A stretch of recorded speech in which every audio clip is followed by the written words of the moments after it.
So the sigma notation for sums.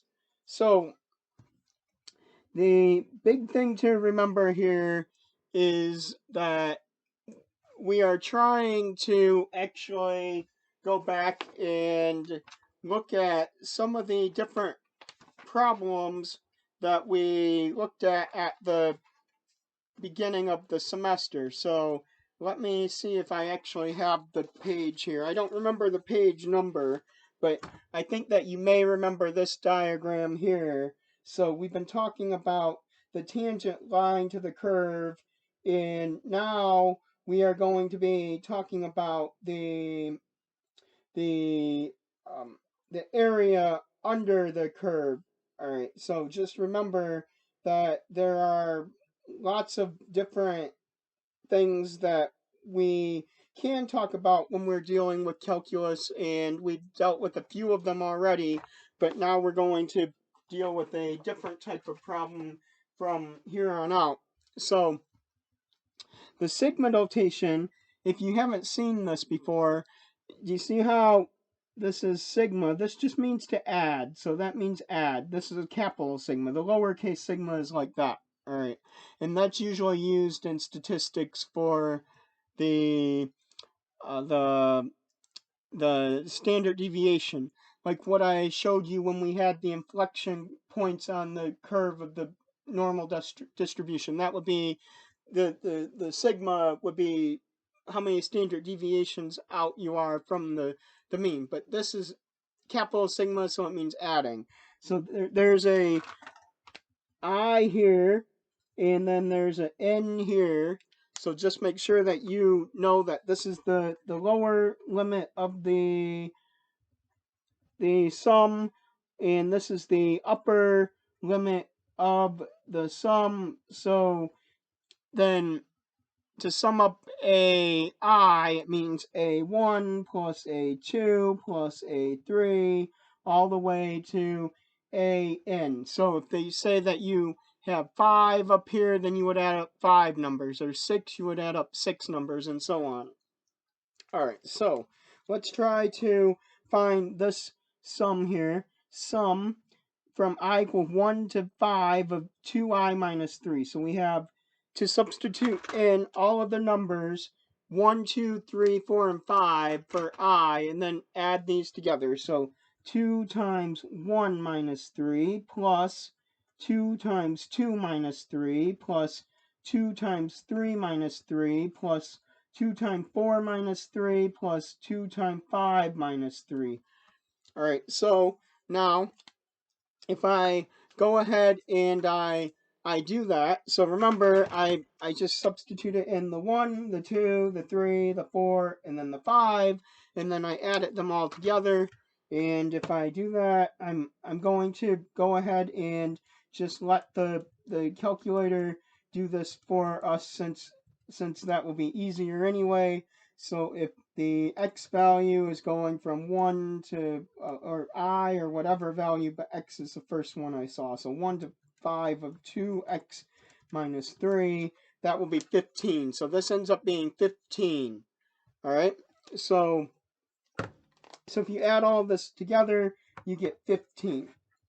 So hopefully that isn't too difficult, and you can see that we're just setting up the notation for, oh, where do I go for that in the calculator? So I went to the green button, and then the y equals, and then the function, and then it was, there's the sum. But if you have an older calculator, then I think then, if you have, like, I don't know if you have that, Howard, but if you have an older calculator, then you can go to the math, and then the math key.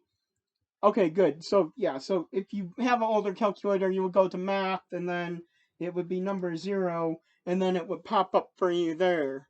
So that is another way to do that. But I actually think that it is definitely quicker to do this on the calculator. I wouldn't do this by hand personally.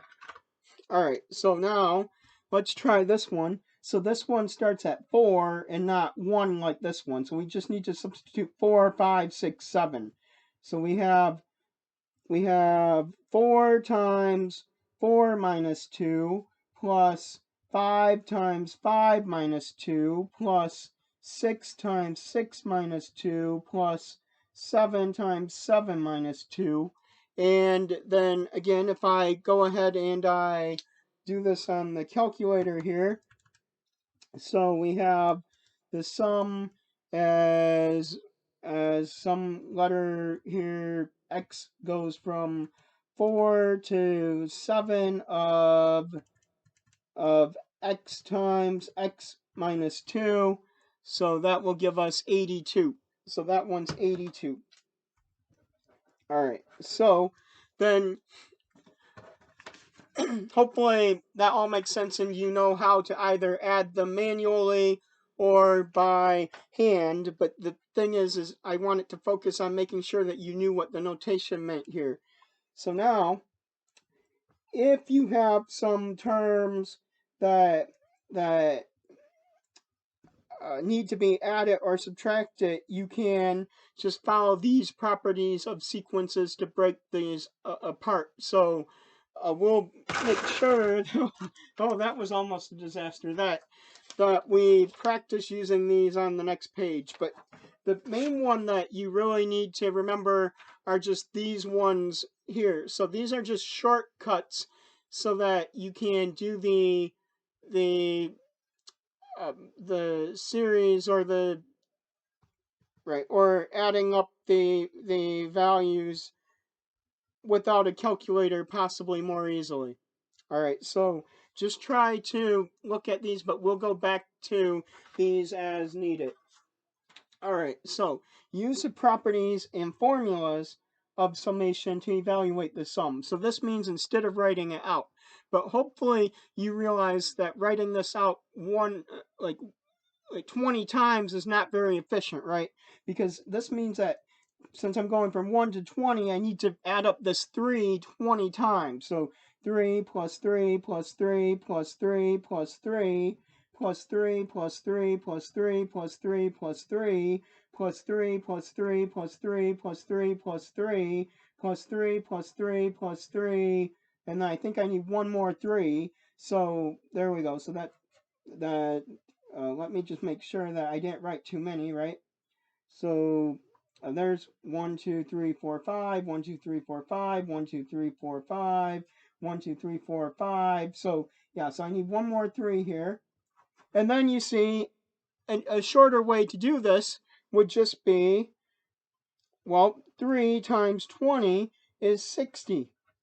And that's what this rule right here says to do. You just multiply, if you just have a single number inside of the sum that you're adding together a certain number of times, it's just that number times how many times that you're multiplying it together.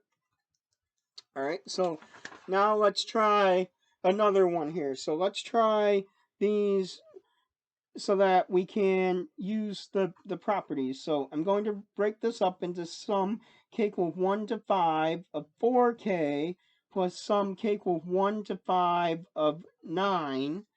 And then I'll bring the 4 out in front. So that's 4 sum k equals 1 to 5 of k plus sum k equals 1 to 5 of 9.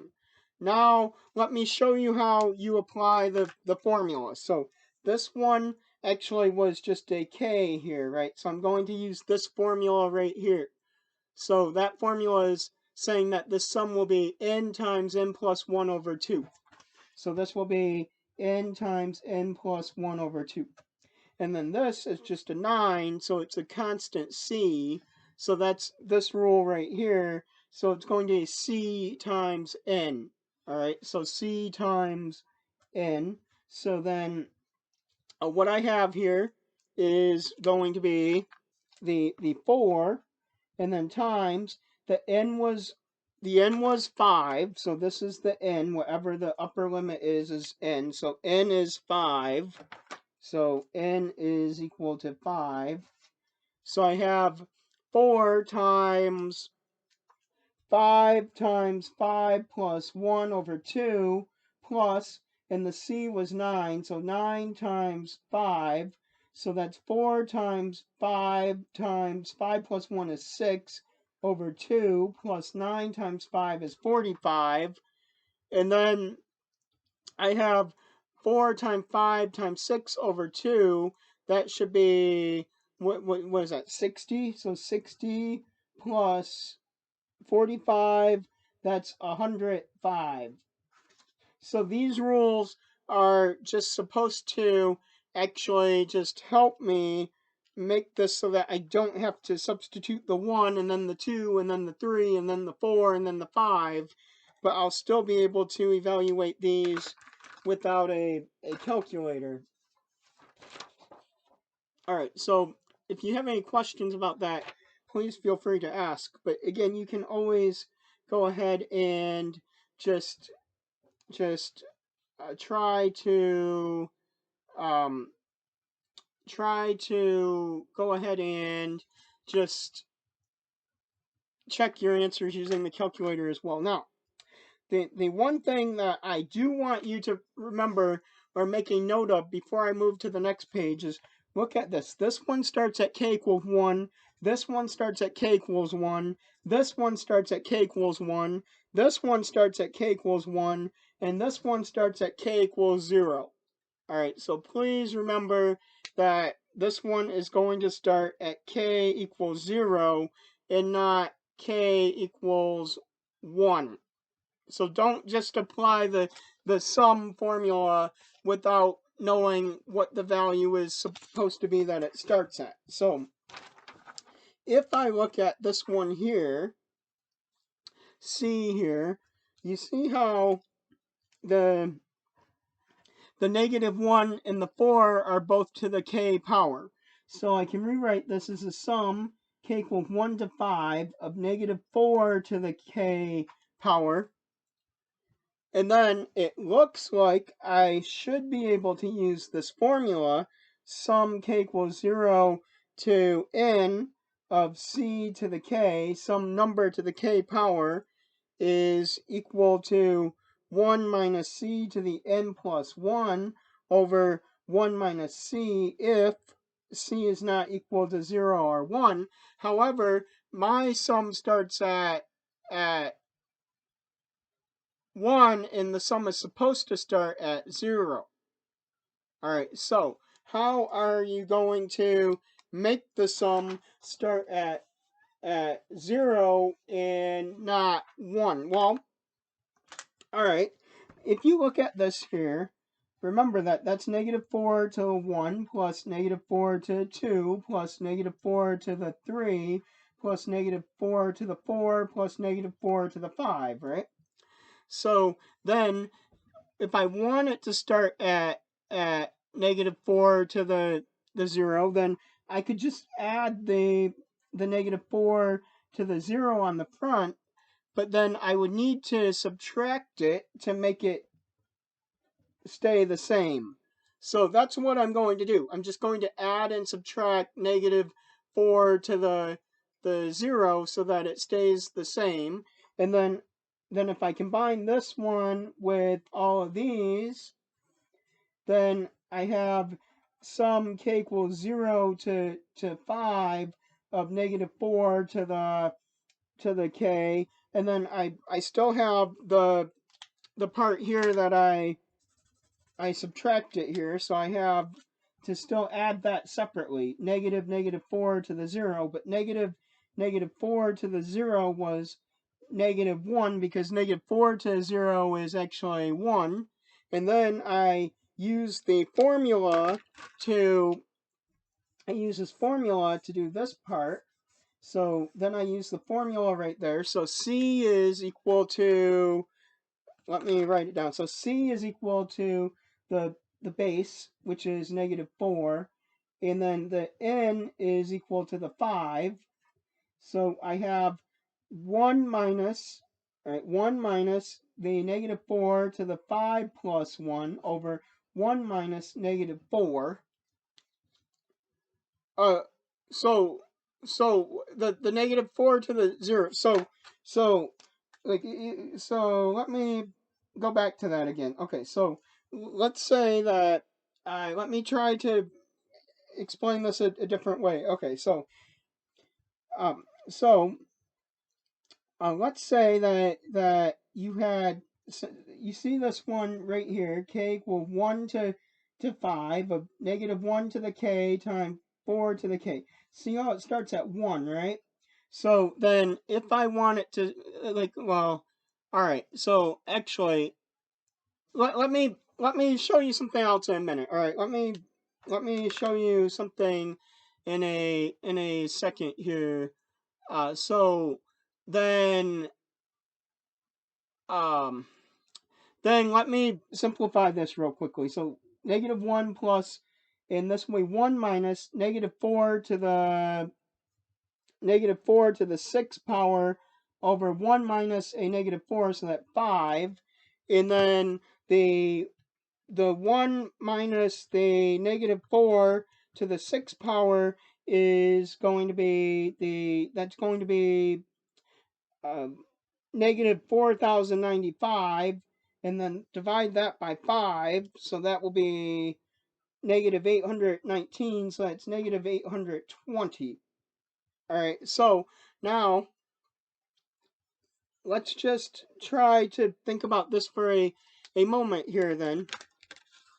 Like, let's say that I I know that this is negative 1 to the 1 plus negative, well, remember I actually said that this was actually negative 4 to the k. I did this so that it would be a little bit easier for you. But negative 4 to the 1 plus negative 4 to the 2 plus negative 4 to the 3 plus negative 4 to the 4 plus negative 4 to the 5, right?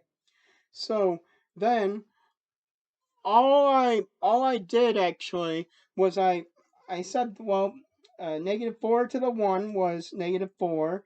The negative 4 squared was 16. The negative 4 to the third is going to be the the negative 64. Then 4 to the fourth, that's going to be 256.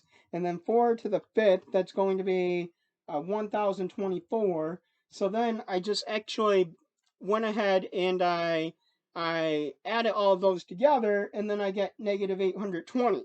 But that meant that I had to, like, add them all out manually and not use the formula, because the formula started at 0. So what I do here then is, if I take the negative 820 and I write it as 1 minus 1 minus 820, that's actually 0 minus 820, which is still negative 820.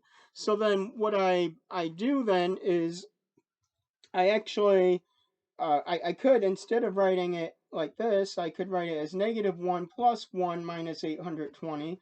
So then that's still 0 minus 820 is negative 820.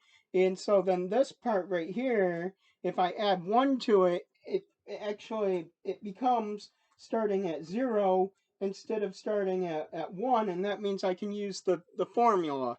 All right, so let me try the next one, and then if you still have questions, we can try again, all right?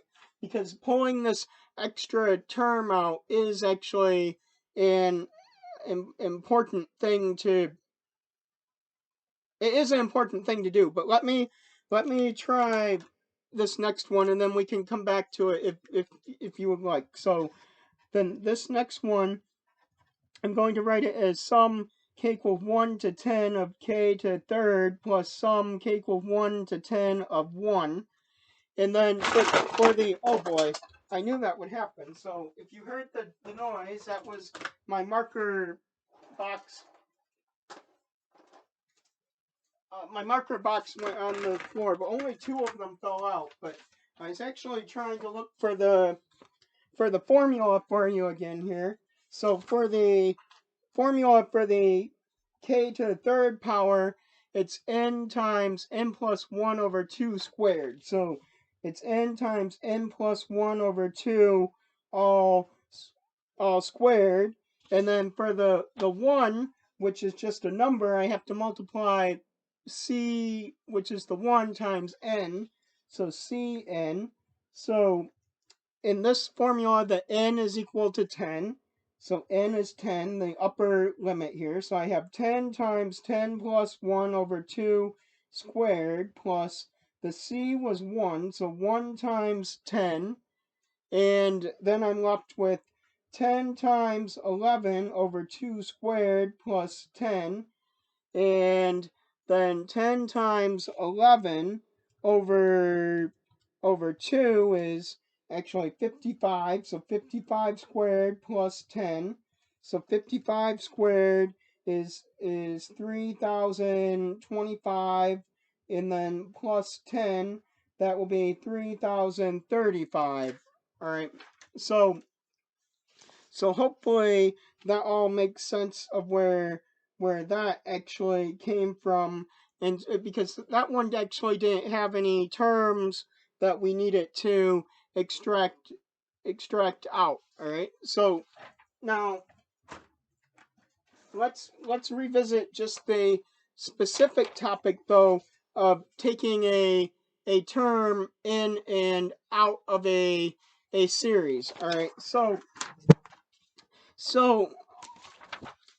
if I look at maybe it, I'll look at this one again, and then I'll look at a different one. All right. So if I look at this one, I know that if I substitute it in a zero for k here, I would have -4 to 0. So then all I need to do then is for this to start at 0 instead of 1. I have to subtract that, and then I need to just start this at 0 instead. All right.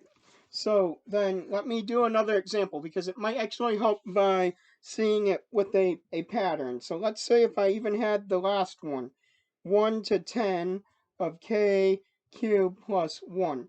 If I wanted it to start at 0 instead of 1, I would have 0 cubed plus 1, right? If I substitute in the 0 for k.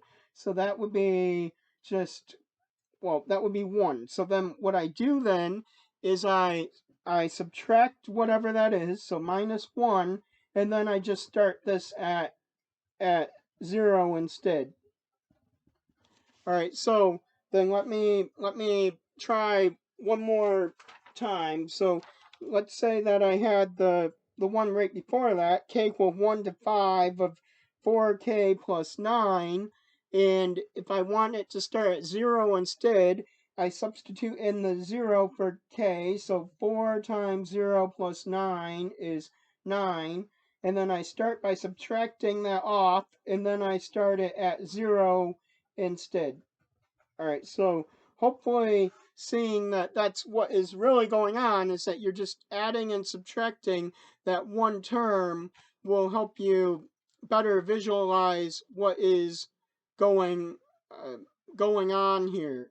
All right, so again, if you have any questions still, let me know, but I want it to move on to the area under the parabola.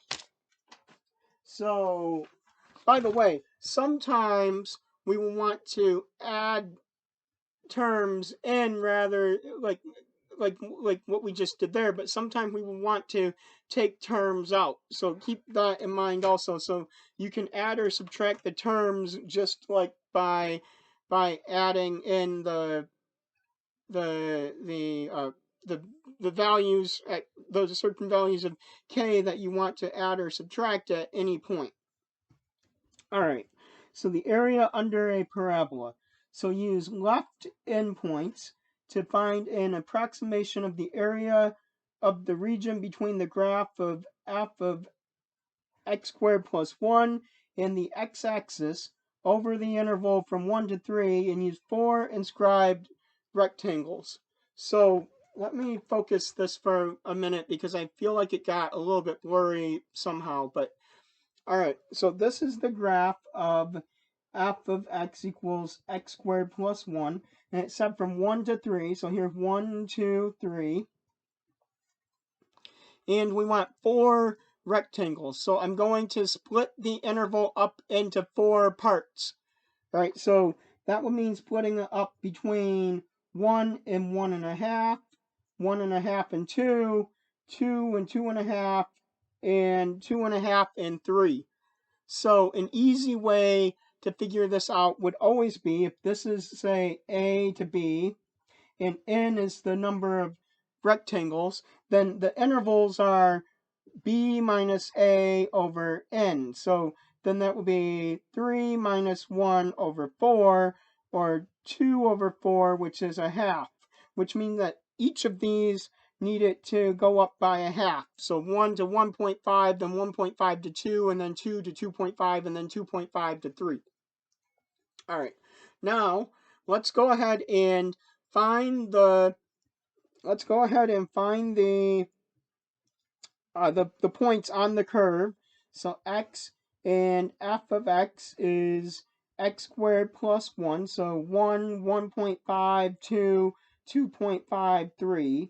So here we go. So I am going to go ahead and just enter this in my calculator to make it a little bit easier and quicker for us. So y is x squared plus 1, and then I want well, all right, let's just go ahead and evaluate this function at 1, so that's 2, and then at 1.5 I get 3.25, and then at 2 I get a 5, and then at 2.5 I get a 7.25. And again, if you get a decimal, don't round it off until the very end, or else you will get an error in your overall area at the end.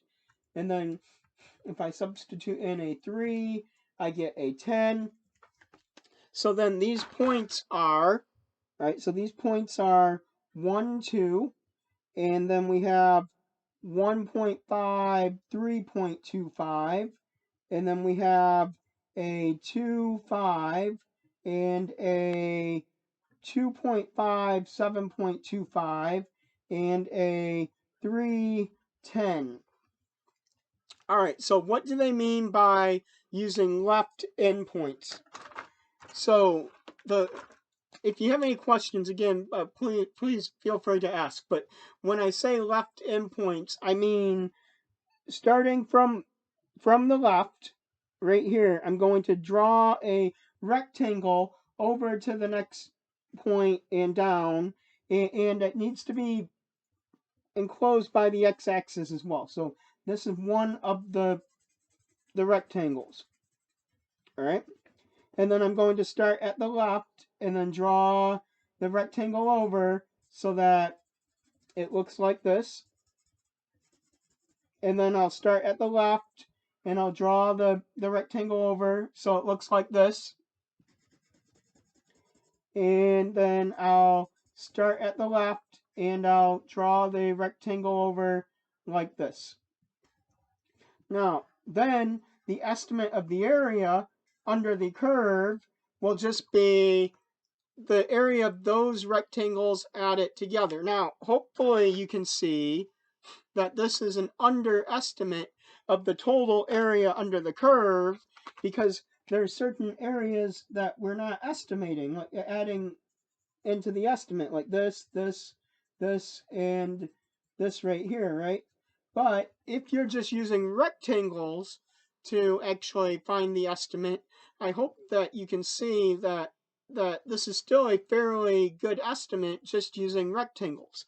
So the area under the curve or under the parabola is just going to be equal to the area of the rectangles. So then I know this is going to be, well, the first, they all have actually a width of 0.5. So 0.5, 0.5, 0.5, 0.5. And then you can figure out the height by how high the y value is, or the value of the function. So the first one is 0.5 times 2. Then the next one is 0.5 times 3.25. The next one is 0.5 times 5.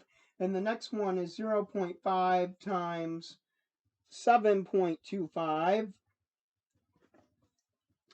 And then we don't need the last point here because there's no more rectangles. All right, so we have 4 values to add together, and then you can factor out the 0.5, and then just go ahead and add these together. So it's 0.5 times, all right, so that will be the 2 plus 3.25 plus 5 plus 7.25. That will be 17.5. And so zero point 0.5 times 17.5 is 8.75. And that will be square units. And so this is actually an underestimate of the actual area. Underestimate of the actual area. All right, so hopefully that all makes sense. I won't go. Well, maybe we maybe we will write it in summation form in the. Well, yeah, right, because well, you okay. So all right, so we'll write it in summation form. So remember that the 0.5, right, the 0 b minus a over n was 0.5, so that would be the width of the rectangle, okay? And then I know that what I am uh no, we actually didn't skip we actually didn't skip 1 because at 1 the the value was at 1. We didn't actually skip 1 because at 1 the value was 2, and then at 1.5 the value was 3.25, and at 5 the value, or at 2 the value was 5, and at 2.5 the value was 7.25. All right, so then so we didn't actually skip 1, but we did not use this point. But here's why. All right, so so yeah, you're right. One of the endpoints will be excluded, but if you're using left endpoints, the right endpoint will be excluded. But if you're using right endpoints and then start moving your way back to the left, then the left endpoint will be excluded. But but part of the reason why you would know this though is if this is the width of the rectangle, and and remember, like we had the sum, right? And n was the 4. That was the number of rectangles. So then I need like I equal 1 to 4, and then I need the length, and then times the width of each rectangle. So I know that the width of each rectangle was going to be the all right, the width of each rectangle was the b minus a over. Um, so maybe I should write width times length, but length times width. So b minus a over n, which is 4. So b minus a over 4, or the 0.5, and then I need to multiply it by the length. So the length. Remember, we did f of, and then we did a, all right, the a value plus, and then it would be the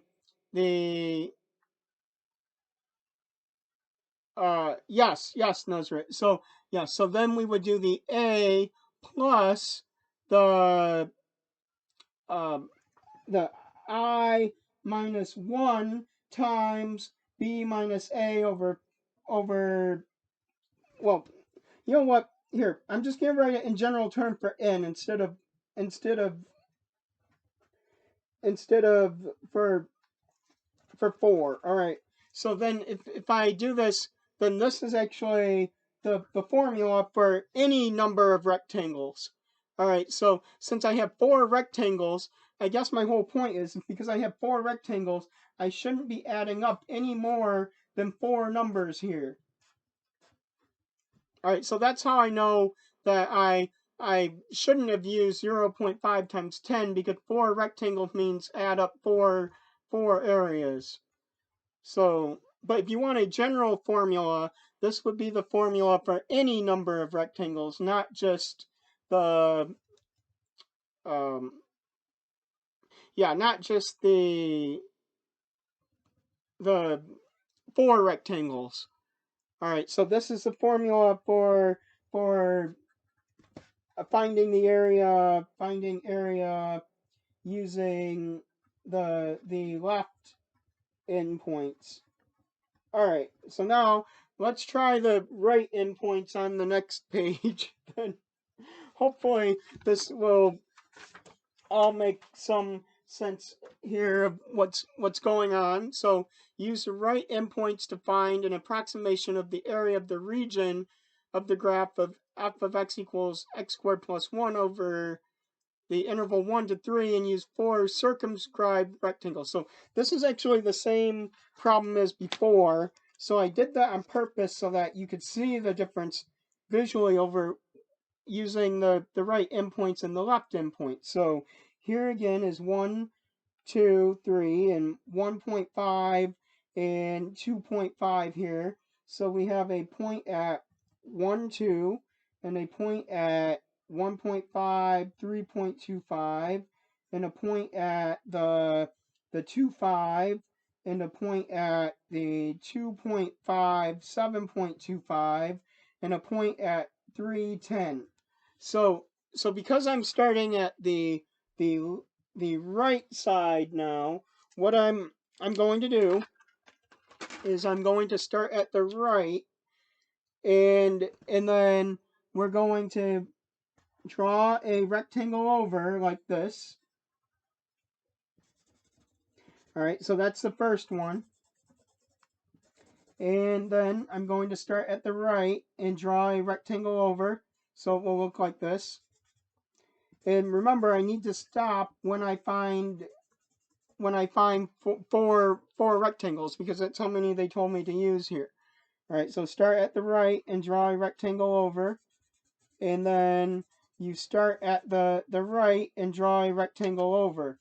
So hopefully you can see that this one will actually be an overestimate of the actual area.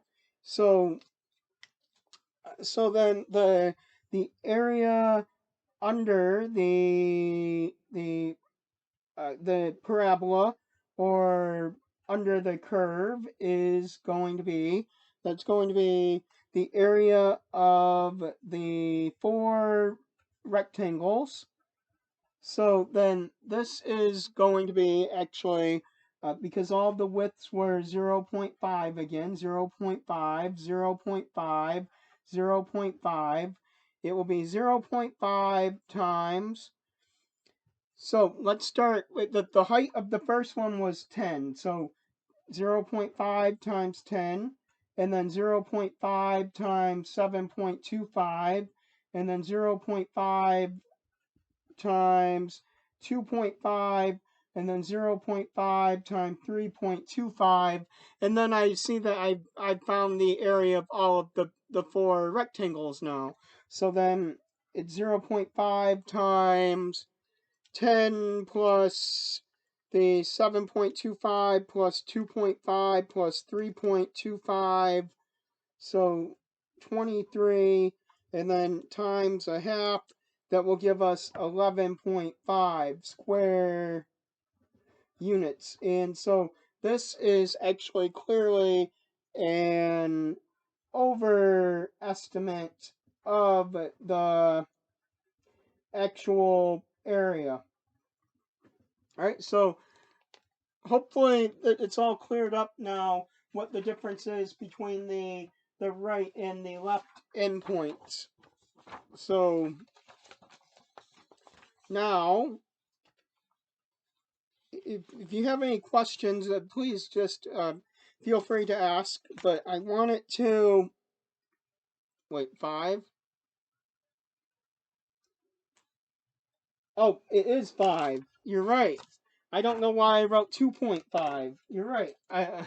You're right. Okay, I'm glad that You said something. All right. So I have no idea where 2.5 came from, but that's well, I don't even know where the whiteout went at this point, so that's unfortunate.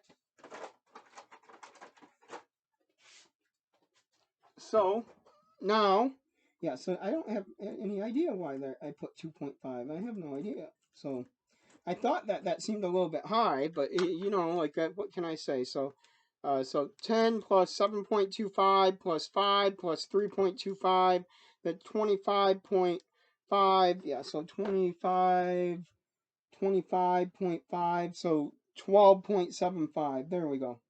Thank you, Nuzzer. All right, very good. So now, again, hopefully this all makes sense of the procedure here of finding the area using the left and the right endpoints.